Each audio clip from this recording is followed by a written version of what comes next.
الله الرحمن الرحيم نحمده ونصلي على رسوله الكريم اما بعد. میرے عزیزوں، بھائیوں، دوستوں، بزرگوں، آپ حضرات بھی بہت ہی قابل مبارکباد لوگ ہیں، اور آپ کے بچے بھی، ہم سب کے بچے ہیں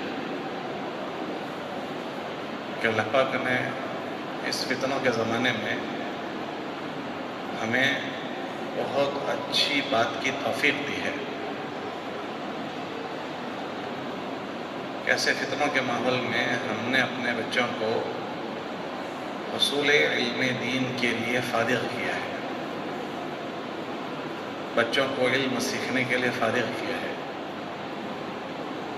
یہ حضرات کی سعادت کی چیز ہے، خوش قسمتی اور خوش بختی کی بات ہے. اور آپ کے بچے بھی قابل مبارکباد ہے کہ انہوں نے اس چیز کو قبول کر لیا اور اپنے آپ کو اس کے لیے فارغ کر لیا. ہم ماحول میں دیکھتے ہیں کہ ایک بہت بڑا مجمع وہ ہے کہ بچوں کی دینی فکر جیسی کرنی چاہیے اس سے ایک بہت بڑے مجمع میں غفلت ہے.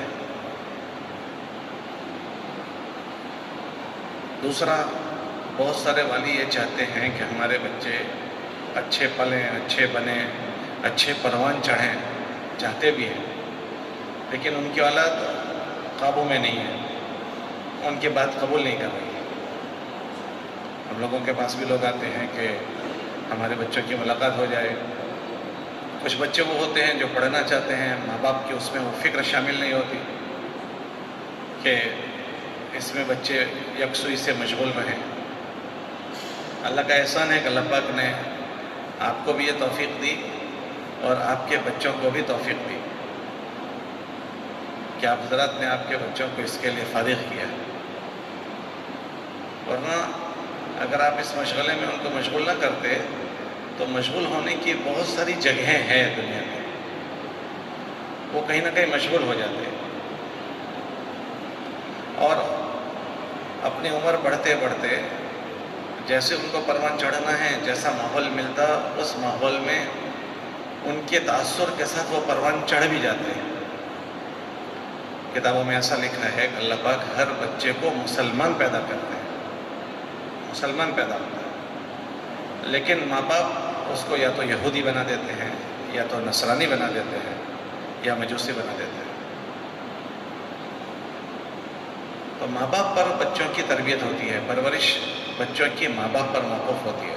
حدیث میں آتا ہے نا، اس کا جو مفہوم ہے وہ یہ ہے کہ اللہ پاک بچوں کو تو مسلمان ہی پیدا کرتے ہیں، لیکن ماں باپ کی فکریں ماں باپ بنا دیتے ہیں. مطلب کہ ماں باپ جن فکروں کے ہوتے ہیں وہ فکریں ان پر متاثر ہوتی ہیں، ان پر اثر انداز ہوتی ہے. کیونکہ بچہ جو ہے وہ زیادہ وقت اپنے گھر میں گزارتا ہے، اپنی گھر کی چار دیواری میں گزارتا ہے. اس گھر میں جو چرچے ہوتے ہیں، اس گھر میں جو باتیں ہوتی ہیں، غیر محسوس طریقے سے بچہ ان باتوں کا اثر لیتا ہے اور اسی باتوں کے اوپر اپنے آپ کو ڈالتا ہے. کیوں؟ کہ بچہ جب چھوٹا ہوتا ہے تو اس کے لیے سب کچھ ماں باپ ہوتے ہیں. وہ تو ایک تھوڑی سی عمر بڑھتی ہے، اس عمر کے بڑھنے کے بعد وہ بچہ مدرسے میں جاتا ہے، اسکول میں جاتا ہے، باہر کے فضا میں جاتا ہے. جب تک اس کو باہر جانے کی فضا نہیں ملتی تب تک تو وہ بچے کے لیے سب کچھ اس کے ماں باپ ہی ہے اور اس کا گھر ہے. تو اس گھر میں جو چیزیں وجود میں آتی ہے اسی کو وہ اپنا سب کچھ سمجھتا ہے. اسی لیے کتابوں میں آتا ہے نا کہ بچے کے لیے سب سے پہلا مدرسہ کیا ہے؟ تو کیا ماں کی گود ہے. ہمارے ایک بزرگ کو میں سن رہا تھا، وہ یہ کہہ رہے تھے کہ یہ جملہ بھی غلط ہے کہ ماں کی گود ہے، کہ اس سے پہلے ماں کے پیٹ سے ہی اثر ہوتا ہے. وہ ایسا کہنے لگے کہ اس کا اثر ماں کے پیٹ سے ہی ہوتا ہے. کل ہمارے گھر میں تعلیم ہو رہی تھی تو اس میں حضرت شیخ کا واقعہ لکھا، تو مجھے ایک دم بہت عجیب. حضرت شیخ نے لکھا وہ اپنے گھر کے واقعے میں کہ جب والدہ حافظ قرآن تھی یا قرآن کا اہتمام کرتی تھی تو جب بچہ پیدا ہوا تو اتنے حصے کا وہ حافظ پیدا ہوا. کیا مطلب؟ وہ جو بزرگ کی بات تھی کہ گود سے پہلے پیٹ کا اثر بچے پر پڑ رہا ہے، بلکہ ہمارے بزرگ کہہ رہے تھے کہ مردوں سے زیادہ عورتیں نیک ہونی چاہیے، عورتیں۔ پھر وہ کہنے لگے کیوں؟ کہ عورتوں کی نیکی اور بدی کا اثر پڑتا ہے۔ بچے جو ہیں، بچے وہ ماں کی بولی بولتے ہیں، ماں کی۔ اپنے وہاں بہت مثل مشہور ہے کہ کسی کو یہ بات پوچھنی ہو کہ بھائی اس کی بھاشا کون سی ہے، تو ہم سب یہ کہتے ہیں کہ بھائی اس کی ماترو بھاشا کون سی ہے۔ کوئی ایسا پوچھتا ہے کہ اس کی پترو بھاشا کون سی ہے؟ ماترو بھاشا، کہ اس کی ماں کی زبان، اس کی مادری زبان کون سی ہے۔ انگریزی میں پوچھتے ہیں مدر ٹنگ، فارسی میں پوچھتے ہیں مادری زبان، کوئی یہ نہیں پوچھتا پیدری زبان، اور عربی میں کہتے ہیں لغت الام، کوئی یہ نہیں کہتا لغت الاب۔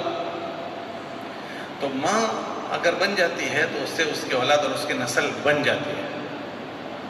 اب ہمارے جتنے بھی بزرگوں کے واقعات سنو گے تو اس میں بڑی تربیت جو ہوئی ہے ان کی گھر کی عورتوں سے ہوئی ہے۔ یہ جو مولانا الیاس رحمۃ اللہ علیہ، اللہ نے ان سے اتنا بڑا کام لیا، تو ہم ان کی بزرگی سب سنتے ہیں، لیکن ان سے زیادہ ان کی ماں بزرگ تھی۔ وہ ایسے بزرگ تھے کہ وہ اس بچے کو کھیلتا ہوا دیکھتے تھے تو یوں کہتے تھے اس کے اندر سے مجھے صحابہ کی بو آ رہی ہے، صحابہ جیسی خوشبو آ رہی ہے۔ تو وہ ماں کیسی ہوگی؟ وہ محنت کے لیے جاتے تھے تو جب واپس آتے تھے تو اپنے مسلح پر اس کو چڑھنے نہیں دیتے تھے مولانا الیاس صاحب، اور یوں کہتے تھے کہ تو ادھر ادھر گھوم کر آیا ہے، میرا مسلح گندہ ہو جائے گا۔ حالانکہ وہ کوئی گھومنے نہیں جاتے تھے، ہوٹل میں پارک میں نہیں جاتے تھے، وہ میوات میں تبلیغ کے لیے جاتے تھے۔ لیکن اس ماں کی نیکی کتنی بڑی ہوگی کہ وہ اس کو ایسا محسوس کرتی تھی کہ میرا مسلح گندہ ہو جائے گا۔ ایسی ماؤں کی پھر ایسی اولادیں ہوتی ہیں کہ ماں باپ۔ تو عرض یہ کرنا تھا کہ کتابوں میں یہ آتا ہے کہ بچوں کو اللہ پاک مسلمان پیدا کرتے ہیں، لیکن اس کی تعلیم اور تربیت اور اس کو جو پروان چڑھاتے ہیں اس کا مدار ماں باپ پر ہوتا ہے۔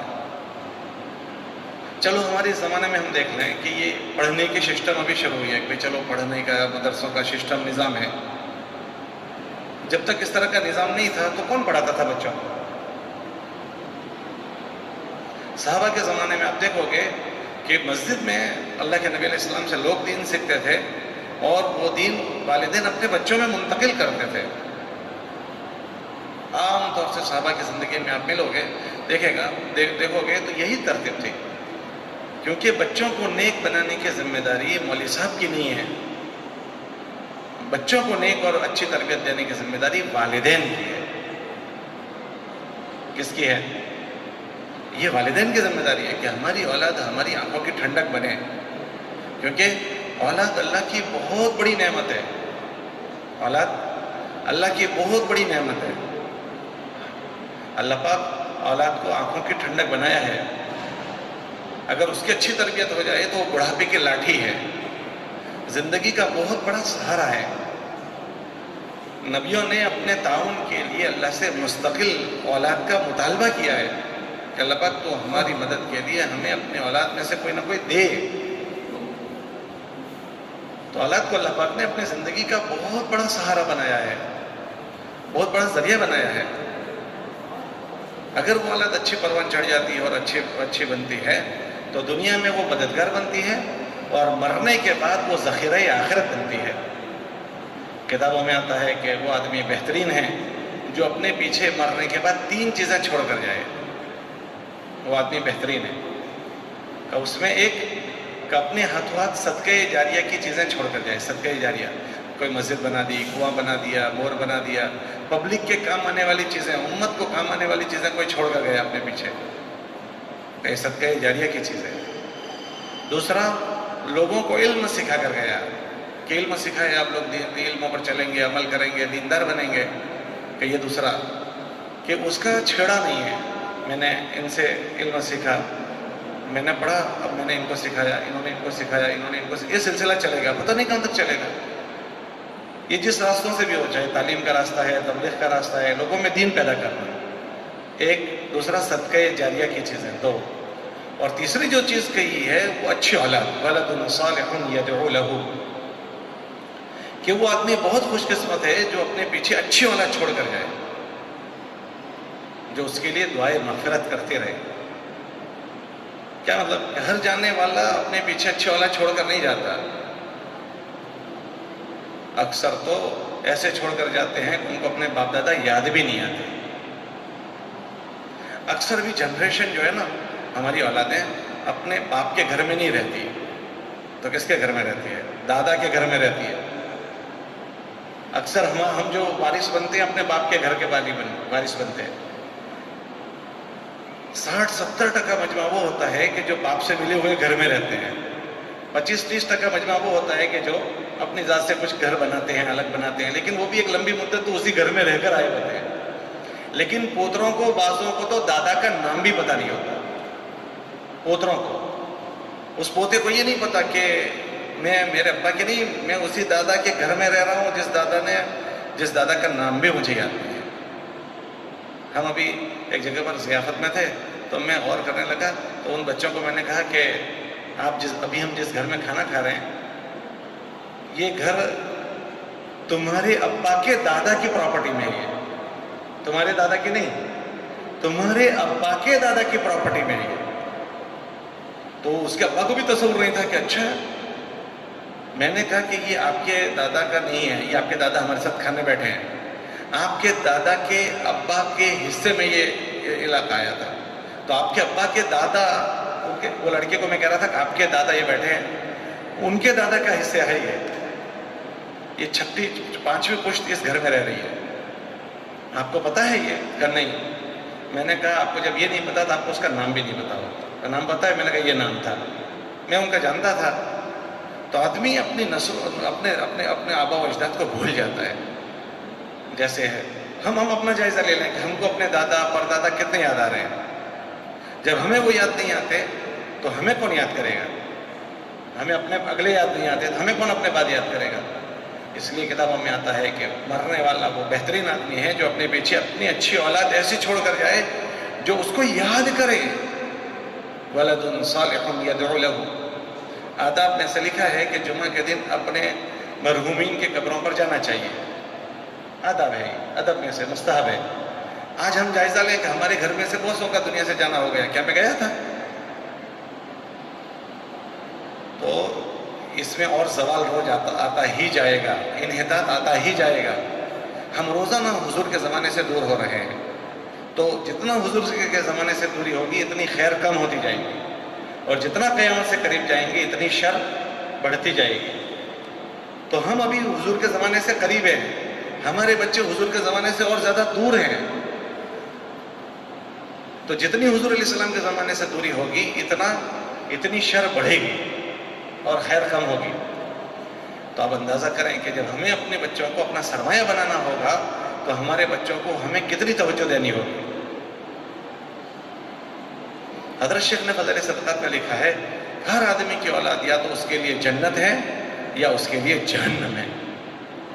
فضائل صدقات میں ہے کہ ہر آدمی کی اولاد یا تو اس کے لیے جنت ہے یا تو اس کے لیے جہنم، جنت ہے یا تو جہنم۔ اس لیے ہمارے نبی علیہ السلام نے ایک دعا میں یوں فرمایا کہ اللہ پاک ایسی اولاد سے میں پناہ مانگتا ہوں جو میرے مرنے کے بعد میرے لیے وبال اور عذاب بنے، یکون علیہ وبالا، کہ وہ وبال بن سکتی ہے۔ اور کیسے ہوگا کہ وہ اولاد ہمیں اللہ نے نعمت دی تھی، اس نعمت کو اس نعمت کی ہم نے قدر کی ہے یا ہم سے ناقدری، دو میں سے ایک چیز ہوگی۔ کل ہمارے بزرگ ہیں حضرت مولانا ابراہیم صاحب، میں نے ان سے رابطہ کیا تھا کہ مولانا ہمارے وہاں والیوں کا جوڑ ہے، ہمیں ان سے کیا کہنا چاہیے؟ تو مولانا نے کچھ باتیں ذکر کی، اس میں کہ یہ بات کہی ان سے کہنا کہ یہ اولاد اللہ کی جو دی ہوئی ہے وہ بھی اللہ کی نعمت ہے۔ کتنے لوگ دنیا میں وہ ہیں کہ جو چاہتے ہیں لیکن نہیں ہے اولاد ان کے پاس؟ کتنے لوگ وہ ہیں کہ جو اولاد چاہتے ہیں لیکن ان کو اولاد نہیں مل رہی ہے؟ اور اگر بچوں کو نیکی کی سمجھ مل گئی یہ بھی اللہ کی نعمت ہے۔ کیوں؟ کہ یہ توفیق سے ہوا ہے۔ کس سے ہوا ہے؟ بہت سارے بچوں نے مدرسے چھوڑ دیے، چھوٹے چھوٹے۔ میں جب مدرسہ پڑھنے گیا تھا ہم 14 بچے گئے تھے، تو 13 نے مدرسہ چھوڑ دیا تھا، میں اکیلا رہا تھا۔ تو ایسے آپ کے زمانے میں بھی بہت سارے پڑھنے گئے ہوں گے لیکن وہ آخر تک نہیں چل پائے، بہت سارے راستے میں ختم ہو گئے۔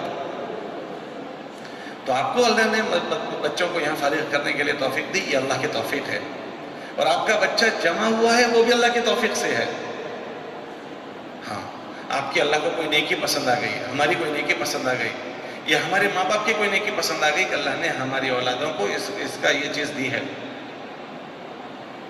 ابھی تو ہم یہ خالی دیکھ رہے ہیں کیا ہوگا کہ ہمارا بچہ ناظرہ پڑھ لے گا، ہم کو ظاہر میں لگ رہا ہے، اور کیا ہوگا کہ ہمارا بچہ حافظ بن جائے گا، اور کیا ہوگا تو مولوی صاحب بن جائے گا۔ ہم ظاہری اتنا دیکھتے ہیں کہ اتنا نہیں ہے یہ کہ اس کا ناظرہ ہو جانا، اس کا حفظ ہو جانا، اس کا مولوی صاحب بن جانا، اتنا نہیں ہے۔ کہ سب سے بڑی بات اس علم دین سے اس کو یہ ہوگا، اگر علم دین اس کے حق کے ساتھ سیکھے تو اس کے حق کے ساتھ یہ کیا تاثر پیدا کرتا ہے کہ علم دین اپنے رب کی پہچان کرواتا ہے۔ کتابوں میں لکھا کہ آدمی کو اللہ کی پہچان بغیر علم کے نہیں ہو سکتی۔ بے علم نتواں خدا را شناخت۔ اور ایک باپ کے ذمے ہے کہ وہ مسلمان ہے، وہ مسلمان اپنے بچے کو مسلمان بنائے، اور اپنے بچے کو مسلمان بنانے کا مطلب یہ ہے کہ وہ اپنے رب کی پہچان کروا دے۔ ساری چیزوں کی پہچان کروا دی، اور ہم اللہ کے بندے ہیں، حضور کے امتی، اس کی پہچان نہیں کروائی تو اس باپ نے اپنے اوپر بھی ظلم کیا، اس بچے پر بھی ظلم کیا، بڑا ظلم کیا۔ اور اس میں اتنی کمی ہے کہ آپ گھر میں بچوں کو بٹھا کر پوچھنا کہ بیٹا تم جس اللہ کو رب مانتے ہو اس اللہ کی 5 منٹ مجھے اڑکھڑ کراؤ۔ کتنے منٹ؟ 5 منٹ۔ تو ہمارا بچہ ہمارے رب کی 5 منٹ اڑکھڑ نہیں کرا پائے گا، حالانکہ میرے گھر میں وہ اتنے سالوں سے ہے اور میرا گھر مسلمان ہے، لیکن میرے گھر سے میرے بچے کو اپنے رب کی پہچان اتنی نہیں ملی کہ وہ 5 منٹ اس پر بات کر سکے۔ آپ تجربہ کر کے دیکھ لیں، اپنے بچوں کا تم جائزہ لے کر دیکھنا کہ ان سے کہنا تم اپنے نبی کی اوڑکھڑ مجھے کراؤ بیٹا 5 منٹ، کہ ہم جس نبی کو نبی مانتے ہیں اس نبی کی مجھے اوڑکھڑ کراؤ 5 منٹ۔ ہم جس دین اسلام کے دھرم کو مانتے ہیں اس کی تم مجھے اوڑکھڑ کراؤ 5 منٹ، تو ہمارے بچے اس میں فیل ہو جائیں۔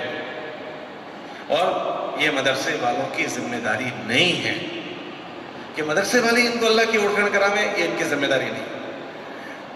یہ نبی کی اوڑکھڑ کراویں، یہ اس مدرسے کی نہیں، دنیا کے کسی مدرسے کی ذمہ داری نہیں، یہ ماں باپ کے ذمہ اللہ نے کیا ہے۔ یعقوب علیہ السلام اپنے بچوں کو نبی ہیں، یعقوب علیہ السلام ان کے اوپر نبی، دائیں نبی، بائیں نبی، اوپر نیچے سب جگہ نبی، نبیوں کا گھرانہ ہے، اور اپنی وفات سے پہلے اپنے بچوں کو جمع کر کے کہہ رہے ہیں ما تعبدون من بعدی، کہ میں تو دنیا سے جا رہا ہوں، میرے بعد تم کیا کرو گے؟ اپنی حیاتی میں فکر کر رہے ہیں۔ یہ ہم والیوں کے ذمہ ہیں۔ حدیث میں آتا ہے نا کہ ماں باپ یا تو ان کو یہودی بنا دیں گے، فَأَبَوَاهُ يُهَوِّدَانِهِ أَوْ يُنَصِّرَانِهِ أَوْ يُمَجِّسَانِهِ، کہ اللہ بچے کو تو مسلمان پیدا کرتے ہیں فطرت اسلام پر، لیکن ماں باپ ان کو یا تو یہودی بنا دیں گے یا تو مجوسی یا نصرانی بنا دیں گے۔ تو یہ اولاد ہمارے پاس امانت ہے۔ کتابوں میں آتا ہے اولاد کا حق کیا ہے، کہ اللہ پاک نے جب اولاد کو نعمت دی تو اس کا حق یہ ہے کہ جب پیدا ہو تو اس کا اچھا نام رکھا جائے، نام کا اثر بڑھتا ہے۔ لیکن بہت یہ ہوتا ہے کہ ہمارے وہاں نیا نام دے دو، نیا نام، حالانکہ حق تو یہ ہونا چاہیے کہ اچھے اثر والا نام لینا چاہیے۔ مولانا الیاس صاحب پر تو اس کا غلبہ تھا کہ بچہ پیدا ہو تو اس کے اوپر نبی کا نام سوچتے تھے، اور مولانا اس رحمۃ اللہ علیہ پر تو اس کا غلبہ تھا کہ بچہ پیدا ہو تو اس پر صحابہ کا نام لگاؤ تاکہ اس کے اندر صحابہ کے اثرات منتقل ہوں، یوں سوچتے تھے۔ ہاں، اللہ کے نبی علیہ السلام اس کا اتنا لحاظ کرتے تھے کہ ایک آدمی کو کہا بھائی اس بکری کا دودھ نکال لاؤ، تو اٹھا تو نکالنے گیا تو اس کو کہا تیرا کیا نام ہے؟ تو کہا میرا یہ نام ہے۔ کہا تو بیٹھ جا، نام کا ترجمہ اچھا نہیں تھا، کہا تیرے ہاتھ سے دودھ بھی نہیں پینا۔ دوسرے کو کہا آپ، کہا میرا یہ نام ہے، کہا تو بھی بیٹھ جا۔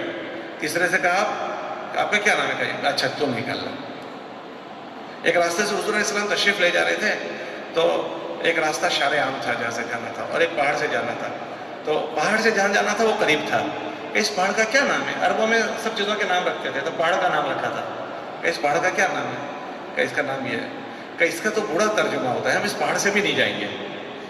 پورا راستہ بدل دیا کہ نام کا اتنا اثر۔ تو سب سے پہلا ہم کو اللہ نے مکلف کیا کہ اپنے بچوں کے اچھے نام رکھے جائیں۔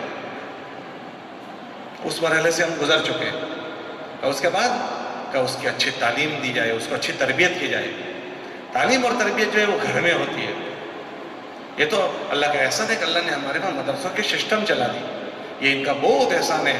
جو چلا رہے ہیں ان کا بھی احسان ہے، اور جو ہمارے بچوں پر محنت کرتے ہیں ان کے پیر دھو کر ہم پیاں تو بھی کم ہے، کہ میرے بچے کو قرآن سکھا رہے ہیں وہ جو مجھے سکھانا تھا، میرے بچے کو زندگی جینا سکھا رہے ہیں جو مجھے سکھانا تھا۔ اگر یہ نہ سکھاتے تو یہ میرے بچے کو کون سکھاتا؟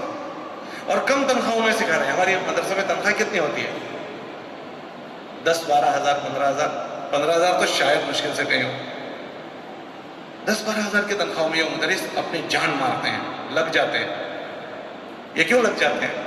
کہ جب وہ پڑھتے تھے تو ان کے استادوں نے ان کو یہ وصیت کی تھی، نصیحت کی تھی کہ تم اسی کے لیے پیدا ہوئے ہو کہ تم اللہ کا کلمہ دنیا میں زندہ کرو، تم اسی کے لیے پیدا ہوئے ہو، تمہیں یہ کرنا ہے، تمہیں جھیلنا ہے، قصبہ کرسی میں رہنا ہے، اور تمہیں اللہ کے دین، اللہ کا کلمہ دنیا میں زندہ وہ کرنا ہے۔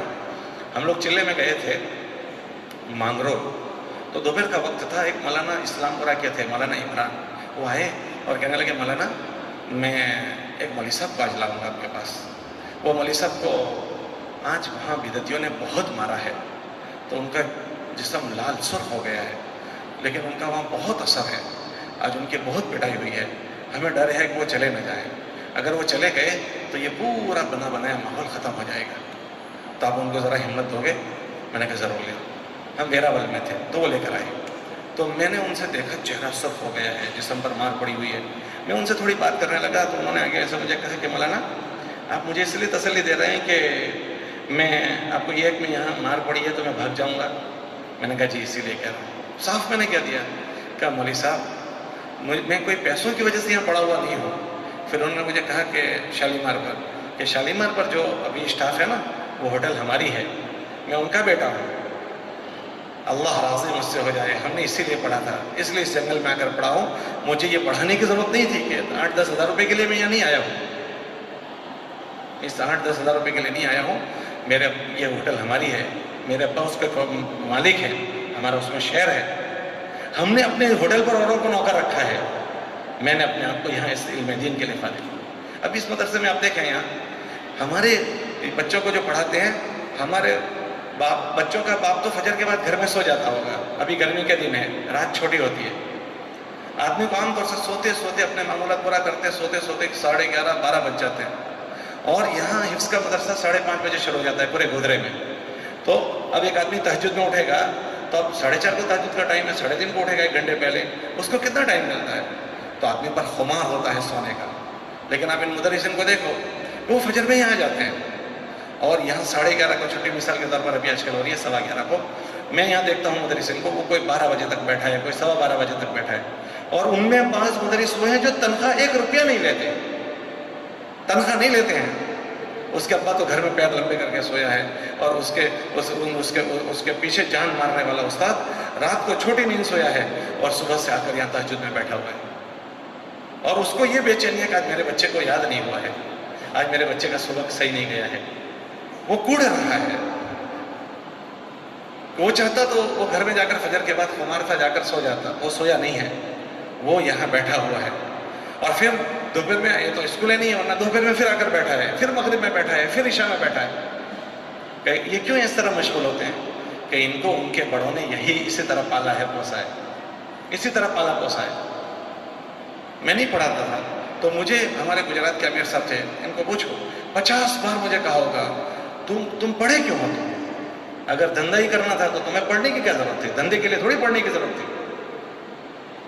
کتنی بار مجھے کہا ہوگا، آپ ان سے پوچھیں کہ جب پڑھتے ہیں تو اسی لیے پڑھواتے ہیں کہ مسئلہ 10 ہزار کا نہیں ہے، 12 ہزار کا نہیں ہے، اس میں ایسے ایسے صلاحیت کے لوگ ہوتے ہیں کہ وہ مارکیٹ میں اوروں کی طرح دھندا کرنے جائیں تو جیسے مارکیٹ کے لوگ جیسے پیسے کما سکتے ہیں، ایسے یہ اس سے زیادہ کما سکتے ہیں۔ ہمارے مولانا عبد القادر صاحب تھے ڈبھوئی کے، ابھی انتقال ہوا ہے، ابھی ان کی سرنیم ہے سیٹھ۔ تو میں نے مولانا سے پوچھا، مولانا سرنیم سیٹھ؟ کہ جی ان کے جہاز چلتے تھے، بندر پر جہاز چلتے تھے، یہاں سے سامان لے کر جاتے تھے، سامان لے کر آتے تھے، تو سیٹھ سرنیم۔ وہ برطانیہ چلے گئے، یورپ، پھر اس کے بعد امریکہ والے ان کو لے گئے، ہمارے وہاں رہے، ان کی فیملی وہیں رہتی ہے۔ حضرات نے دیکھ کیا کہ ہمارے پڑوس کا یہ گاؤں ہے ڈبھوئی، پورا مہدیوں کا گاؤں ہے، مہدیوں کا گاؤں۔ اس بات بستی میں کوئی منجھا ہوا آدمی آنا چاہیے، سلجھا ہوا آدمی آنا چاہیے کہ جو وہاں پڑھ کر سہ جائے، برداشت کر جائے، اور اس امت کو اس دلدل سے نکالنے کی کوشش کر لے۔ تو ان حضرات نے مشورے سے طے کیا کہ مولانا عبد القادر صاحب کو اٹھایا جائے. تو مولانا عبد القادر صاحب کو پیغام بھیجا کہ آپ کو فوراً آنا ہے. اب ایک آدمی برطانیہ میں، انگلینڈ میں ہے، لوگ انگلینڈ کے ویزا لینے میں پاپڑ بیلتے ہیں، امریکہ کے ویزا لینے میں اپنے پراپرٹی بیچ ڈالتے ہیں، 25-25 لاکھ روپے لگاتے ہیں. وہ وہاں سے آئے، وہ ہم کو سنا رہے تھے کہ جب ہم وہ ڈبھوئی میں پہنچے، میں ڈبھوئی تو اجنبی شہر ہے، اجنبی گاؤں ہے، اجنبی شہر اجنبی گاؤں کا. ہمارا مسجد میں جب گیا تو مسجد کا ٹرسٹی وہ کچھ صفائی کر رہا تھا، کوئی امام نہیں تھا تو صفائی ٹوائلٹ وغیرہ. تو تبلیغ میں تو اپنے نے یہی سیکھا ہے کہ یہ سب اپنا ہی کام ہے. تو میں بھی ان کی صفائی میں لگ گیا کہ چلو میں ہاتھ بٹاؤں. اتنے میں دوسرا ٹرسٹی آیا تو اس نے پہلے ٹرسٹی سے پوچھا کہ کیا کر رہے ہو. تو پہلے ٹرسٹی نے جواب یہ دیا کہ نو بڑدیو آیو ہے، بیل آیا ہے، نیا بلدیا آیا ہے، تو اس کو میں ذرا گھسائی پھسائی کر رہا ہوں. وہ مولوی صاحب سن رہے ہیں جو سیٹھ ہیں اور برطانیہ سے آئے ہیں. اگر ان کی تربیت نہ ہوئی ہوتی تو وہ اینٹ کو منہ پر مارتے اس ٹرسٹی کی. سہ گئے. ابھی ہم ان کے جنازے میں گئے تھے، کورونا میں ان کا انتقال ہوا ہے، جنازے میں گئے تو ہم نے دیکھا ابھی تو پہلی رکعت شروع ہوئی تھی، جو بھی اس میں جنازے میں یہ حضرات بھی آئے تھے. ابھی تو امام صاحب نے تکبیر پڑھی، لوگوں کی چیخیں نکل گئی. کیا بات تھی بھائی، کیوں چیخیں نکل رہی ہے؟ بہت سو کے تم جنازے پڑھتے ہو، اس جنازے میں چیخیں نکل رہی ہیں، چیخیں. اس میں بدعتی اتنا بڑا مجمع، مہدیوں کا مجمع، غیر مسلم آئے ہوئے تھے. اللہ یہ ان کو کیا ہو گیا؟ تو پھر ہم مولانا کے ساتھ پھر ان کے گھر پر گئے تو لوگوں سے ہم تھوڑا سا قریدا کیا مسئلہ ہے. تو کہنے لگے کہ یہ بدعتیوں سے میں نے پوچھا آپ کیسے آئے یہاں؟ کہا ہم تو ایسے ہی لوگ تھے، لیکن یہ جو گرو جی تھے وہ گرو جی نے، یہ مولانا صاحب جو تھے ہم ایسے ہی تھے، یہ مولانا نے ہمیں ہمارے سر پر ہاتھ کرا، ہم سے کالا والا کیا، ہماری منت سمجھ دی ہے، ہمیں قرآن سے پہچان کروا دی. غیروں سے میں نے پوچھا کہ آپ کیسے آ گئے؟ تو کہنے لگے کہ ہم تو ایسے ہی لوگ تھے. یہ مولانا ہمارے محلے میں رہتے ہیں، جب ہمارے وہاں کوئی پرسنگ ہوتا تھا تو یہ ہمارے گھر میں دیکھتے تھے کہ ہمارے گھر کے حالات ایسے ہیں، تو پرسنگ کے دن آ کر یہ کہتے تھے یہ مٹھائی آپ لے لو، یہ تمہارے بچوں کے جوڑے اس سے بنا دینا. مولوی صاحب ہے 10-12 ہزار روپے کی تنخواہ کا آدمی، اور کہہ رہے ہیں کہ اس دیوالی میں میری بیٹی کی شادی ہو گئی احمد آباد میں. وہ دینے آئے تھے کہ وہ منی جو تھی نا اب تو بڑی ہو گئی ہے، لو اس کے لیے ساڑی وہاں لے جانا. کہا ہم ایسے کے جنازے میں نہیں آئیں گے تو کس کے جائیں گے؟ پھر وہ کہنے لگے کہ اس گاؤں میں آج مولانا کے آنے سے پہلے پورے گاؤں میں کوئی حافظ قرآن نہیں تھا، اور اب اس گاؤں میں مولانا کی برکت سے 100 حافظ قرآن وہ وہیں دفن ہو گئے. کہ یہ جو آتے ہیں خدمت کے لیے، وہ خدمت کے لیے اپنی جان مارتے ہیں، اپنا جی لگاتے ہیں. وہ ہم کو محسوس نہیں ہوتا.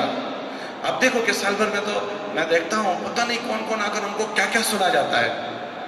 بعض تو روتے ہیں، ابھی روتے ہیں اکیلے مدرس کہ یہ سنا گئے، لیکن ان کو پھر ان کا جو ذمہ دار ہوتا ہے وہ تسلی دیتا ہے کہ ہمارے نبی علیہ السلام نے ہم کو کیا ترغیب دیا. انصار، یہ اس عمل کو نصرت کہتے ہیں، اس عمل کو، خدمت کرنے کے عمل کو شریعت میں نصرت کہتے ہیں. حضرت انصار صحابہ رضی اللہ عنہ اجمعین سے حضور نے فرمایا تھا کہ لوگ تمہارا حق ادا نہیں کریں گے اور تمہارے ساتھ کوئی بھی معاملہ کر لیں گے تو تم کیا کرو گے؟ تو انصاری صحابہ نے کہا تھا کہ ہم تلوار نکالیں گے اور اپنا حق لیں گے. تو حضور نے فرمایا تھا کہ ایسا مت کرنا، سہ جانا، برداشت کر جانا اور خاموش رہ جانا، تمہارا بدلہ میں تمہیں حوض کوثر پر دے دوں گا. تو یہ جو مجمع پڑتا ہے نا وہ اس آشا پر، ورنہ 12,000 روپے میں ہوتا کیا ہے؟ صبح کی چائے نہیں ہوتی ہے. 10-12 ہزار روپے میں ہوتا کیا ہے؟ یہ ہمارے محسن ہیں، یہ ہمارے سر کے تاج ہیں کہ میرے بچے کو قرآن سکھا رہے ہیں جو مجھے سکھانا تھا. جو میرا بچہ میرے مرنے کے بعد میرا ذخیرہ بنے گا، میرے لیے آخرت کا ذخیرہ ہے. یہ میرے محسن ہیں میرے اندر. وہ تو اپنی طرف سے جو کر رہے ہیں، میں اپنی طرف سے مجھے جو کرنا ہے میں کتنا کر رہا ہوں. کہ میرا بچہ مدرسے میں اگر گیا تو وہ 6-7 گھنٹے رہے گا. اور کتابوں میں آتا ہے کہ ماں باپ یا تو بچے کو یہودی بناتے ہیں یا تو ماں باپ بچے کو نصرانی بناتے ہیں. اور میرے بچے کے لیے یہودی اور نصرانی بننے کی جگہ کیا؟ تو میرا گھر ہے.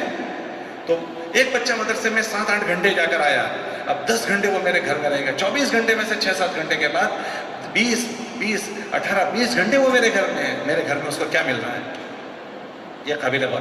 ہمارے وہاں لوگ 4-4 مہینے اور چلوں میں جا کر آتے ہیں تو بعض مرتبہ ایسا کہتے ہیں کہ مولوی صاحب کیا فائدہ ہوگا، یہ 4 مہینے جا کر آئے اب تو نماز بھی نہیں پڑھ رہا. تو میں اکثر اس کو کہتا ہوں کہ بھائی وہ جب جماعت میں نہیں گیا تھا تو ایک وقت کی نماز نہیں پڑھ رہا تھا. وہ جماعت میں گیا، اس کا ایمان بنا تو وہ 5 وقت کی فرض نماز نہیں، وہ تہجد گزار وہاں بنا ہے. وہاں ایک چمچ نہیں دھوتا تھا گھر میں، وہ پورا تامچھڑ اپنے سر پر لے کر پھرتا تھا. تو اس جماعت کے راستے میں سے تو اس کو ایسا بنا دیا پھر کمپنی سے گاڑی اچھی بن کر آئی تھی، لیکن جس روڈ پر اس کو چلنا تھا وہ روڈ ٹوٹا ہوا ہے، وہ ہائی وے ٹوٹا ہوا ہے. تو چاہے کمپنی سے کتنی بھی اچھی گاڑی بن کر آئے، لیکن اگر کمپنی روڈ ٹوٹا ہوا ہے وہ گاڑی ٹوٹ جائے گی. کا روڈ اچھا چاہیے. ہمارا بچہ 8-6 گھنٹے یہاں مدرسے میں پڑھ رہا ہے، اس کے بعد اس کو وقت گزارنے کی جگہ ہے، وہ ہمارا گھر ہے، اس کے ماں باپ ہے. 20 گھنٹے ان ماں باپ کے ساتھ وہ بچہ گزارتا ہے، یہاں 6-7 گھنٹے گزار رہا ہے. تو اس 6-7 گھنٹے کا اثر اس کے گھر میں اگر اچھی اس کو فضا مل گئی تو اسی طرح ہوگا جیسے وہ بچہ 4 مہینے میں دیندار بن کر آیا ہے. لیکن اگر اس کو مقام پر مسجد اور اچھی مل گئی اور ماحول اچھا مل گیا تو اس کو سہارا ہو جاتا ہے. اور اگر سہارا نہیں ہوا، ماحول نہیں ملا، تو وہ بچہ ہاتھ سے نکل جاتا ہے. ایسے یہ بچے ہیں. میں یہ بچوں کو دیکھتا ہوں، 2 قسم کے بچے میں دیکھتا ہوں. ایک بچہ کل میں نے دیکھا، اس کے 10 پارے حفظ میں ہو گئے، 10 پارے. یہاں سے فارغ ہو کر گیا، میں بھی یہاں سے گھر جا رہا تھا تو وہ مجھے سامنے سے بائک پر ملا. تو اس کا ڈریس بدلا ہوا ہے، ٹی شرٹ پہنی ہوئی ہے، جینس پہنی ہوئی ہے، ٹوپی بھی غائب ہے، اور اس کے 10 پارے ہو رہے ہیں. ابھی تو جا کر اس کو آدھا گھنٹہ نہیں ہوا ہے، اتنے میں وہ بائک لے کر پھر رہا ہے. تو آپ اندازہ کریں کہ کیا استاد کی خالی فکر کر دینے سے یہ بچہ کیا نیک بن جائے گا؟ یہ بچہ نیک بن جائے گا. اس لیے حضرات سے گزارش ہے کہ اللہ نے ہمیں بہت بڑی نعمت دی ہے، اس نعمت کو ہم اپنا سرمایہ سمجھیں، اپنی آنکھوں کی ٹھنڈک سمجھیں. اور اللہ نے آپ کو توفیق دی کہ آپ نے اپنے بچوں کو اس کے لیے فارغ کیا ہے، اور آپ کے بچوں نے آپ کی بات قبول کر لی کہ وہ بچے یہاں رہیں. تو اب آپ کے ذمہ یہ ہے کہ ان بچوں کے لیے آپ اپنے گھر میں تھوڑا سا اس کا ماحول بناؤ کہ اس بچوں کو آپ کے گھر کا سہارا ملے. گھر کے ماحول بنانے میں 2 چیزیں ہیں. ایک تو گھر میں اس نیکی اور بھلائی کے چرچے زندہ کرو، اور اس کے لیے روزانہ اپنے بچوں کو کچھ وقت دو. آپ والی وقت دو، اور آپ سے زیادہ آپ کی گھر والیاں وقت دیں. روزانہ بچوں کے ساتھ کچھ بیٹھو، طے کرو کہ مجھے میرے بچوں کے ساتھ بیٹھنا ہے. جب بیٹھیں تو ان بچوں سے آڈٹ نہیں کرنی، آڈٹ نہیں، یوں ایسا. ان کو ایسا مانوس کر لو، ان سے دل لگا کر، پیار محبت کی فضا بنا کر ان کے ساتھ روز بیٹھو. کتنا بیٹھو؟ وہ بچہ تمہارا دوست ہو جانا چاہیے. کیا ہو جانا چاہیے؟ دوست ہو جانا. اس کے دل میں جو بات ہے وہ تم کو کہنے والا ہو جانا چاہیے. میں کل بھی میں نے یہاں ساتھیوں سے کہا تھا، میں پرسوں ایک مضمون پڑھ رہا تھا، اس میں ایک مضمون میں نے پڑھا کہ تمہارا بچہ جو ہے اس کو سنبھالنے کا زمانہ کب تک ہے؟ کہ 15 سال تک ہے. 15-16 سال تک وہ بچے کو سنبھالنے کا زمانہ ہے. وہ 15-16 سال میں سنبھل گیا تو وہ ہمارا سرمایہ ہے، ورنہ ہمارے ہاتھ سے گیا. اس میں وہ بزرگ نے مضمون میں لکھا تھا کہ تمہارے گھر میں پیدا ہونے والا بچہ 5 سال تک تمہارا کھلونا ہے. جب بچہ چھوٹا ہوتا ہے تو اس کو بچے چھوٹے ہوتے ہیں تو کھلونے کی طرح کہ گھر کا ہر آدمی اس سے کھیلے گا. امی بھی کھیلے گی، بہو بھی کھیلے گی، بھائی بھی، جو بھی آئے گا اسے پیار محبت کرے گا. منی منی، منا منی چلتا ہی رہے گا 5 سال تک. تو وہ 5 سال تک آپ کا کھلونا ہے. پھر انہوں نے لکھا 5 سے 10 سال تک کا 5 سے 10 سال تک وہ آپ کا خادم ہے. 5 سے 10 سال تک آپ اسے بیٹا جاؤ چمچ لے آؤ، بیٹا پانی لے آؤ، بیٹا دیکھو یہ اٹھا لو، بیٹا یہ کر دو وہ کر دو. یہ 5 سے 10 سال تک کا زمانہ. اور 10 سال کے بعد وہ کہہ رہے تھے کہ آپ کا بچہ کہ اس کے بعد اس کی بہت ساری چیزیں آپ میں سے تقسیم ہو جائے گی. کیسے تقسیم ہو جائے گا؟ 5 سال کے بعد تقسیم ہونا شروع ہوگی. کہ 5 سال تک وہ بچے کو باہر زیادہ دوست نہیں تھے، اسکول نہیں جا رہا تھا، مدرسے نہیں جا رہا تھا، اس کے لیے سب کچھ آپ ہی تھے. وہ سب کچھ آپ کو سمجھ رہا تھا، آپ جو کہو وہی اس کے لیے. گویا اس کے لیے امام صاحب، پیر صاحب، شیخ صاحب سب کچھ آپ ہی ہیں، جو کچھ ہے وہ آپ ہی ہے. اب وہ بچہ اسکول جانے لگا تو جو خالی آپ کے اور اس کے درمیان میں محبت تھی، اب اس کے وہاں بچے دوست بنیں گے تو کچھ محبت وہاں تقسیم ہو گئی. کچھ استادوں نے اس کو بچے اچھی محبت دی تو کچھ محبت استادوں کے ساتھ اس کی ہو جائے گی. وہ بچہ مدرسے گیا تو مدرسے میں اس کے دوست بنیں گے تو آپ کے پاس جو دوستی تھی وہ کچھ تھوڑی وہاں ڈیوائیڈ ہوگی. پھر اس کے بعد اس کے مدرسے کے استاد سے ہو سکتا ہے اس کو اچھا لگاؤ ہو جائے. تو جو خالی محبت آپ سے تھی وہ محبت مدرسے کے استاد سے بھی تقسیم ہوئی، مدرسے کے بچوں کے ساتھ تقسیم ہوئی، اسکول کے استاد کلاس ٹیچر سے تقسیم ہوئی، اسکول میں پڑھنے والے بچوں کے ساتھ تقسیم ہوئی، پھر محلے میں کھیلنے والے بچوں کے ساتھ تقسیم ہوتے ہوتے اتنی ہوئی کہ آپ کی اور ان کی تھوڑی سی تقسیم کم ہو گئی. پھر اس کے بعد 10 سال کے بعد آپ یہ چاہیں گے کہ ٹھیک پڑھ نہیں رہا، یہ اسکول میں برابر نہیں جا رہا. اب آپ کی واچ اس پر بڑھ جائے گی. اب واچ بڑھے گی. اب ہم نے اس واچ کے بعد اس کو جو سنبھالنے کا طریقہ ہے وہ ہم نے نہیں سیکھا. اب کیا ہو رہا ہے کہ جب ہم نے نہیں سیکھا، وہ بچہ گھر میں آتے آج ٹیوشن گیا تھا نہیں گیا تھا، اسکول گیا تھا نہیں گیا تھا، مدرسے میں دور سنایا نہیں سنایا، مدرسہ گیا تھا نہیں گیا تھا. یہ لہجہ ہمارا ہوگا. اور یہ لہجہ ایک دن بچہ سنے گا، 2 دن 3 دن 4 دن ہوتے ہوتے ابھی کچھ دن ہوئے ایک بچے نے اس کے باپ کے سامنے بہت بدتمیزی کی، تو اس کے باپ نے مجھے شکایت کی، میرا بچہ یہ کہہ رہا ہے۔ میں نے کہا جی صاحب برا نہ کہو تو ایک بات کہوں، میں نے آپ کو دیکھا ہے کہ آپ جب بھی آپ کے بچے سے بات کرتے تھے تو ایسی بات کرتے تھے جیسے ایک نوکر سے بات کرتے ہیں، اے وہ آ تو تا تھے بات آپ کرتے تھے۔ میں نے کہا اس سے تو جو ہے نا ردی قسم کا آدمی بھی سامنے بولنے لگے، آپ اپنے بیٹے سے ایسی بات کرتے تھے۔ تو ہم بجائے اس کو مانوس کرنے کے ٹارچر کرتے ہیں، ٹارچر، اور وہ ہم سے اتنا تنگ آ جاتا ہے کہ وہ تنگ آتے آتے بعض مرتبہ تو اتنا تنگ آ جاتا ہے کہ ہم گھر میں داخل ہوتے ہیں وہ گھر کے باہر نکلتا ہے، اور وہ ہم سے کنٹال جاتا ہے، اور اس کے دل میں بھی نفس ہے، نفس، اس کو آپ ذلیل کرو گے وہ برداشت نہیں کر پائے گا، نہیں کر پائے گا۔ ہاں میں اپنے گھر کی بات سنا، 2-3 سال پہلے میرا بیٹا یہاں پڑھتا ہے، تو میرے گھر میں مہمان تھے، تو میں نے بیٹے سے کہا بیٹا تم کہاں چلے گئے تھے؟ یہ مہمان آئے ہوئے ہیں، لانا ہے فلاں فلاں۔ میں نے اس کو ذرا تیز لہجے سے کہہ دیا، تھوڑی دیر کے بعد وہ غائب ہو گیا۔ یا اللہ یہ کہاں چلا گیا؟ تو اس کی امی نے مجھے کہا کہ اس کو کھوٹا لگ گیا کہ مجھے سب کے سامنے ایسا تیز لہجہ استعمال کیا۔ عزت نفس، عزت نفس، ہمارے بزرگ فرماتے ہیں جانور میں بھی عزت نفس ہے، نفس میں عزت۔ ہمارے مولانا طارق جمیل صاحب ایک واقعہ سناتے تھے کہ ہمارے کھیت میں بیل تھا، بیل، وہ سنا رہے تھے ہمارے ایونٹ میں، عزت نفس پر بات سنا رہے تھے کہ بیل تھا تو وہ اس نے کھانا پینا چھوڑ دیا۔ جب اس نے کھانا پینا چھوڑ دیا تو ہم پریشان ہو گئے، تو ہم اپنے ڈاکٹر کو لائے کہ بھائی اس کا علاج کر، تو ڈاکٹر نے کہا کہ اس کو کوئی بیماری نہیں ہے، یہ صحیح سالم ہے۔ اچھا، تو پھر ہم پریشان ہو گئے، اب کیا کریں؟ تو ہم جو دیسی حکیم ہوتا ہے اس کو لے آئے گامڑیے کو، تو اس نے آ کر اس کو دیکھ کر کہا کہ اس کو کس نے مارا تھا؟ تو ہم نے وہ جو گھاس ڈالتا تھا اس کو پوچھا ہے، تو اس نے کہا کہ ہاں میں نے آج اس کو پیٹا تھا۔ تو وہ جو گامڑیا تھا اس نے کہا آج اس کو کھوٹا لگ گیا ہے کہ مجھے کیوں مارا؟ اب اس کا علاج کیا؟ اس کا علاج یہ ہے اس بیل کے سامنے ہم نے اپنے نوکر کو بٹھایا اور اس حکیم صاحب نے 2-4 جوڑے مار دیا اس کو، بس اس نے گردن ہلائی اور کھانا شروع کر دیا۔ یہ جانور ایسا اثر لیتا ہے، تو ہمارے بچوں کو ہم کسی کے سامنے بھی ڈانٹ دیں، کسی کے سامنے 2 کوڑی کا کر دیں، اس کو ہمارے دل میں نفرت ہو جائے گی۔ 10 سال کا بچہ ہو جائے تو اس کے بعد وہ ڈانٹنے کی عمر کا نہیں ہے، وہ ڈانٹنے کی عمر کا نہیں ہے۔ اور ہمارے بزرگ کہہ رہے تھے کہ جب تمہارے جوتے اس کے سائز میں آ جائیں تو اس کو تم بیٹا مت سمجھو، اپنا بھائی سمجھو۔ کیا سمجھو؟ اس کو اپنا بھائی سمجھو۔ ایک لڑکا ہے ہمارے یہیں کے، وہ بھی ایک جگہ رہتا ہے، تو وہ اس کے ابا اس سے بہت پریشان تھے، اتنے پریشان کہ نہ پوچھو بات۔ ایک دم وہ بزرگ بن گیا اور وہ جماعتیں لے کر جانے لگا، تو مجھے بہت حیرت ہوئی، تو میں نے ذرا قریدا یہ کیسے بزرگ بن گیا؟ تو میں نے اس کو کہا کہ میں جب گھر میں جاتا تھا میرے ابا کی ٹارچر سے میں عاجز ہو چکا تھا، لیکن ایک مرتبہ میرے ابا نے مجھے لیا اور ریلوے کی پٹڑی پر لے گئے اور چھلے پلیٹ فارم پر کرسی پر بیٹھے اور کہنے لگے بیٹا آج تک میں نے تیرے ساتھ بہت زیادتی کی، میں نے تجھے یہ کیا، میں تجھ سے معافی مانگتا ہوں۔ میرے باپ نے مجھ سے معافی مانگی اور مجھ سے کہنے لگا کہ بیٹا آج سے اپنے 2 دوست ہیں، آج سے اپنے 2۔ تو میرے وہیں آنکھوں میں سے آنسو نکل گئے، میرا باپ میرے ساتھ یہ کہہ رہا ہے۔ میں نے اسی دن طے کر لیا کہ آج سے یہ رویہ مجھے بدل دینا ہے، کہ میرے باپ کے اس جملوں نے میرا رویہ بدلوایا، ورنہ میں ضد میں آ گیا تھا۔ ہمارے بچوں کو ہم اس لہجوں سے بات نہ کریں۔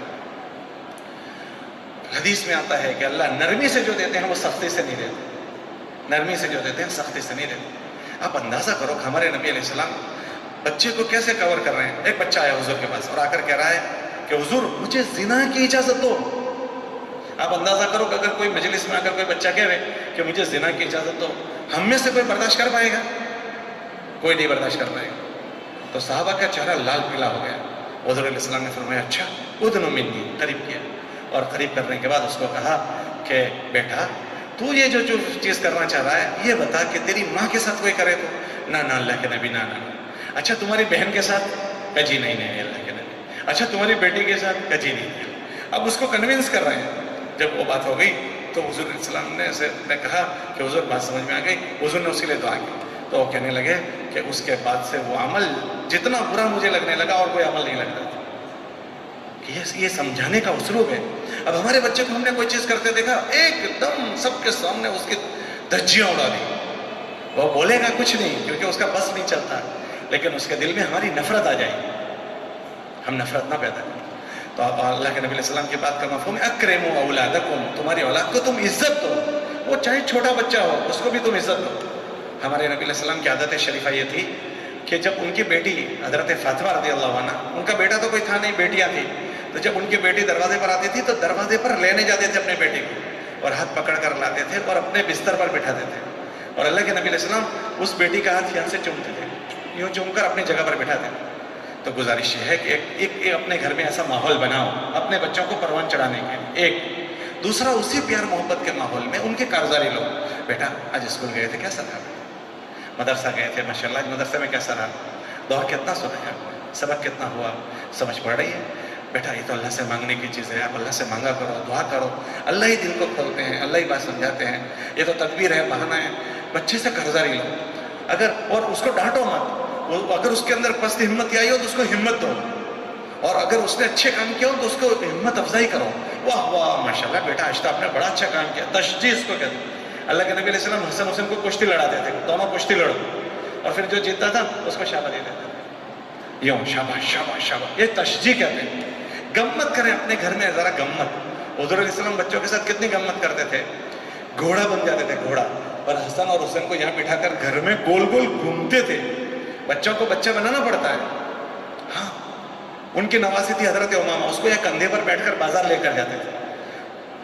اب بچوں کے ساتھ ایسا پیار محبت سے ہم پیش آئیں، اس کے لیے گھر میں ایک تو ماحول پیار محبت کا بنائیں، اور اس فضا میں ان سے قرضداری لیں، ان سے اچھے عمل کچھ ہوئے ہوں اس کی ہمت افزائی کریں، اور خدا نہ کرے ان سے کوئی غلطی ہوئی ہو وہ بچہ کہہ دے کبھی نہ ڈانٹیں، اس کو پیار محبت سے ریورس لانے کی، جیسے حضور کے سامنے اس بچے نے آ کر کہا کہ حضور مجھ سے یہ ہوا، مجھے یاد ہے کہ ہم جب چھوٹے بچے تھے نا تو چھوٹے چھوٹے بچے بیڑی پیتے تھے، ٹھونٹے کھونے میں جا کر پیتے تھے، کیوں کہ لوگوں کے ساتھ چلتے ہوئے لت پڑ گئی، اور ماں باپ سے کیوں ڈر رہے ہیں کہ ماریں گے، گھر جائیں گے گھر مار پڑے گی، بس جہاں جائیں گے وہ مار پڑے گی، اب دل میں جو بات آئی ہے وہ نکلی نہیں ہے، اندر کے اندر ہے، وہ کہیں بھی جا کر کھنا میں کرے گا، اس کو اندر سے نکالنے کے لیے پیار محبت کا ماحول گھر میں ہم بنائیں، اس کے لیے بچوں کو وقت دیں، اور بچوں کی نگرانی کریں کہ مدرسے میں وہ یہ پڑھ رہا ہے اچھی بات ہے، اس کے بعد کا وقت اس کا کہاں گزر رہا ہے، اس کے بعد کا وقت وہ کہاں جا رہا ہے، اس کے دوست سرکل کون ہے، اس کے دوست سرکل کی برائی کرنے کے بجائے ہم اچھے لوگوں کی طرف ان کو متوجہ کریں، اور اس کو ایسے اسباب دیں جس اسباب سے وہ اچھا بنے۔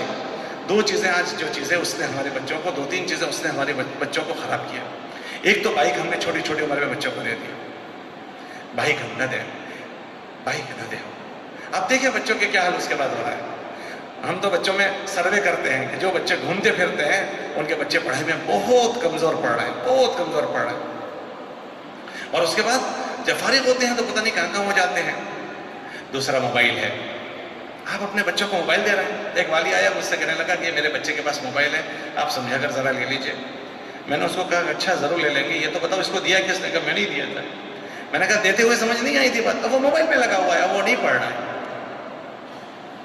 اور تیسری بات یہ ہے کہ ہم ان کے ساتھ گھومنے جاتے ہیں، ہوٹلوں پر ہم لے کر جا رہے ہیں، ان کی غذا گندی ہو گئی، پتہ نہیں وہ کیسی چیزیں کھا رہی ہیں، ہاں کیسی چیزیں ہوٹلوں کی غذا، آپ ایسا سمجھتے ہیں کہ کیسی بھی غذا، اللہ پاک نے نبیوں کی جماعت کو یہ بات کہی کہ اچھا بننے کے لیے اچھا کھانا کھاؤ، یا ایھا الرسل کلوا من الطیبات واعملوا صالحا، اے نبیوں کی جماعت اچھے عمل کے لیے تم اچھے غذا کھاؤ، جس کی غذا خراب ہو جاتی ہے وہ اچھے کام نہیں کر سکتا، تو اپنے بچوں کو اچھے غذا کھلاؤ، اور یہ پتہ نہیں کیسے لوگوں کے ہاتھ کی پکی ہوئی غذائیں ہم گھروں میں لا کر بچوں کو کھلاتے ہیں، ہم ان بچوں کو لا کر ایسے فضاؤں میں لے کر جاتے ہیں، جو چیز ان کی تمنا کی ہے وہ دوسری جگہ نگاہ کریں، اس کے بجائے ہفتے میں ایک آدھ مرتبہ اپنے گھر میں وہ چیز بنا دو، اور بچوں کو اپنے گھر کے ماحول کا عادی ہم بنائیں۔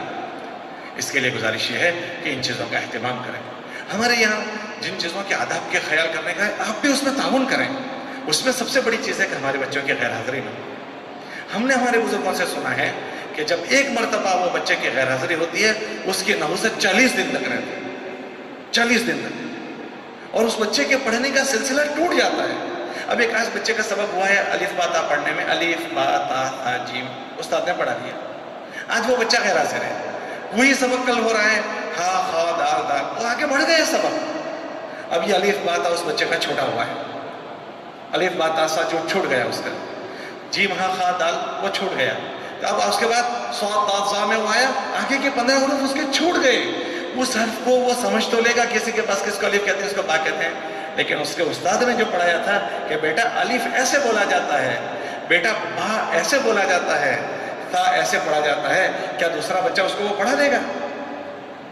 سارے سبق ایک دوسرے سے جڑے ہوئے ہیں، تو ہم گزارش کرتے ہیں کہ بچوں کو کسی حال میں غیر حاضری نہیں۔ ابھی 1-2 دن پہلے ایک بچے نے غیر حاضری کی، میں نے کیوں بیٹا نہیں آئے تھے؟ کہ میں شادی میں گیا تھا گھر والوں کے ساتھ۔ اب اس کا جو چیپٹر تھا وہ عربی گرامر کا چیپٹر تھا، اب وہ عربی گرامر کا چیپٹر اس کا گزر گیا، اس کے پیچھے استاد جو ہوتے ہیں نا، استاد 1-1 ڈیڑھ گھنٹہ دیکھ کر آتا ہے کہ مجھے اس بچے کو یہ مسئلہ کیسے سمجھانا ہے، وہ دیکھ کر آتا ہے، اس کے بعد بچے کو سمجھاتا ہے بیٹا یوں، بیٹا یوں، بیٹا یوں۔ اب وہ بچہ اسی دن سبق میں غیر حاضر ہو گیا۔ اب وہ کل آگے استاد تھوڑی دوسرے دن وہ کرے گا، وہ اس کا چیپٹر چلا گیا، اب اس کے بعد کا جو چیپٹر ہے وہ آگے سمجھائے گا، وہ چیپٹر اس سے جڑا ہوا ہے۔ تو آپ مجھے بتاؤ آج کا چیپٹر اس کو جو سمجھ میں نہیں آیا، دوسرے دن جب وہ آگے بڑھے گا تو جب پہلا نہیں سمجھا دوسرا صحیح سمجھ میں آئے گا۔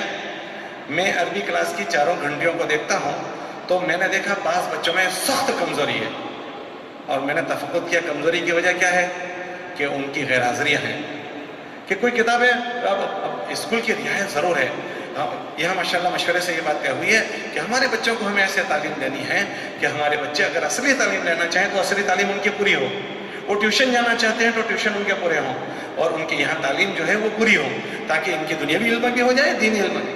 کسی بچے کو یہ نہیں کہتے کہ بھائی تم اسکول مت جاؤ یا ٹیوشن تمہارا چھوڑ دو، بند کر دو، یہ نہیں۔ اس میں اثر کیا ہوگا کہ بھائی جو بچے کا 1 سال میں حفظ ہو رہا ہے کوئی بات نہیں، اس بچے کی اسکول کی تعلیم کے ساتھ 2 سال میں ہوگا، تو ہمیں کون سی اتاوڑ آ رہی ہے؟ بھائی 2 سال کے بجائے 3 سال میں ہوگا، ہمیں کون سی اتاوڑ آ رہی ہے؟ اور وہ بچے جو اس عربی کتابیں پڑھ رہے ہیں، مان لو کسی اس کی کوئی کتاب چھوٹ گئی، اس کے والی کو یہ کہنا چاہیے کہ مولوی صاحب میرے بچے کو آپ آگے نہ پڑھائیں، اس کی جو کتابیں چھوٹی ہے وہ کتابوں کو آپ اس سال پڑھوا لیں، تاکہ وہ میرے بچے کی اسکول کی وجہ سے جو کمزوری آئی ہے وہ کمزوری ختم ہو جائے۔ اب والی یہ چاہے کہ نہیں گزشتہ سال اس میں تھا، اس سال اس میں ہو جائے، تو آپ مجھے بتاؤ وہ بچہ اپنی کمزوری کے ساتھ آگے بڑھے گا تو کیا اس بچے میں پختگی آ جائے گی؟ تو آپ کو کیا کرنا ہے؟ آپ کو یہاں جو لوگ ہیں ان پر اعتماد کرنا ہے، اور اعتماد کر کے اپنا بچہ کس ترتیب سے اچھا بن سکتا ہے ان سے آپ رائے لیجیے، میرے بچے کی کیا سطح ہے، اس بچے کے لیے کیا چیز بہتر ہے۔ آپ اپنا بچہ 10ویں کے بعد آپ کہتے ہیں کہ کامرس میں جانے کے لائق ہے، یا سائنس میں جائے گا یا آرٹس میں جائے گا، آپ اس کی پوزیشن دیکھتے ہو، اس کے استادوں سے رائے لیتے ہو۔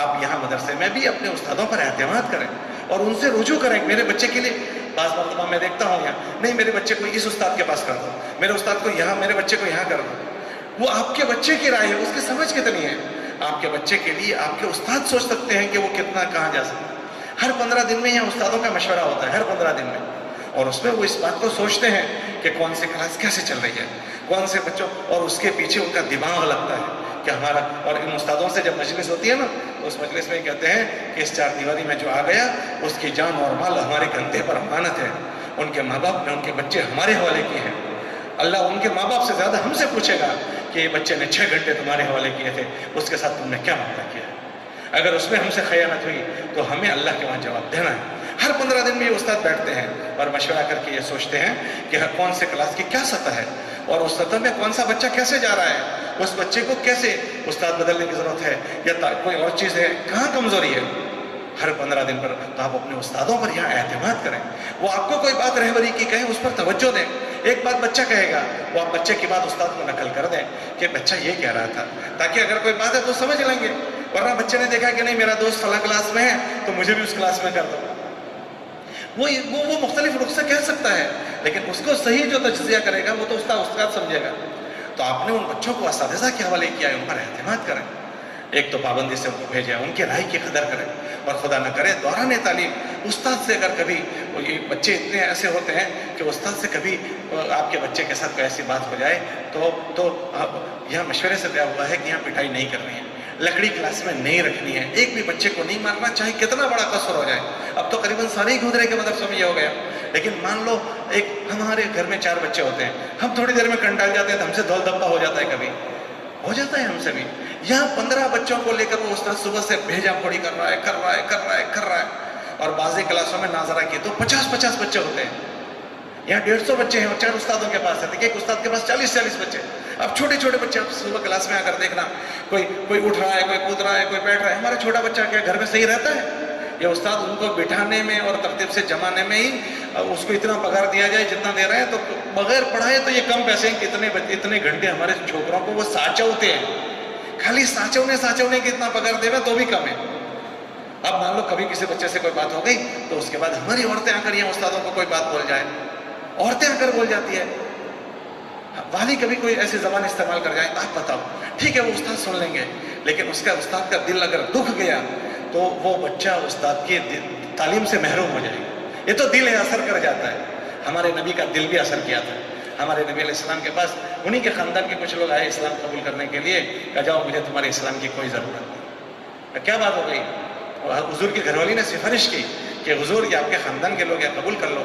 کہا انہوں نے اس دن مجھ سے یہ کہا تھا کہ جب میں نے اسلام پیش کیا تھا، یہ میرے گھر کے لوگ تھے، مجھ سے یوں کہہ رہے تھے کہ ہماری یہ رجوعات کروا دو، یہ کروا دو، تو ہم تمہاری بات کہ یہ مجھے جانتے تھے، اس کے بعد یہ جملہ استعمال کر رہے تھے۔ حضور کا دل دکھ گیا، تو استاد اس کو بٹھا دیں گے، لیکن دل دکھ گیا۔